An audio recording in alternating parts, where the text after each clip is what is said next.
Hi అండి. Welcome to Sindhu ముచ్చట్లు. ఈరోజు నా రెసిపీ వచ్చేసి ఈజీగా గుమ్మడికాయ కర్రీని మనం ఇంట్లోనే ఎలా చేసుకోవాలో మీకు ఈరోజు చూపించబోతున్నానండి. చాలామందికి గుమ్మడికాయలు అంటే నచ్చదు కదండి. ఈ స్టైల్లో చేసుకుంటే ఉత్తి కర్రీ కూడా మనం తినేయొచ్చు కదండి ఈజీగా. కారం అది ఏమి ఉండదండి. ఇంకెందుకు లేటు మనం వీడియోలోకి వెళ్ళిపోదామండి.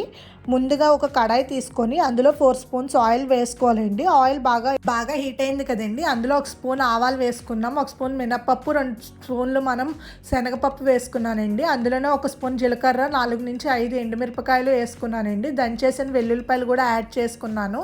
అవన్నీ బాగా ఫ్రై అయినంత వరకు వేపుకోవాలండి. తర్వాత మనం ఒక 4 నుంచి 5 పచ్చిమిరపకాయలు, కొంచెం కరివేపాకు, కొంచెం ఒక ఉల్లిపాయ కూడా వేసుకొని బాగా మిక్స్ చేసుకోవాలండి.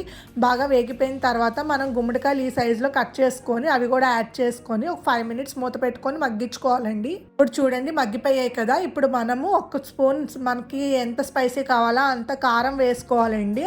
కొద్ది పసుపు కూడా యాడ్ చేసుకోవాలి. ఇప్పుడే మన సాల్ట్ కూడా యాడ్ చేసేసుకోవచ్చు.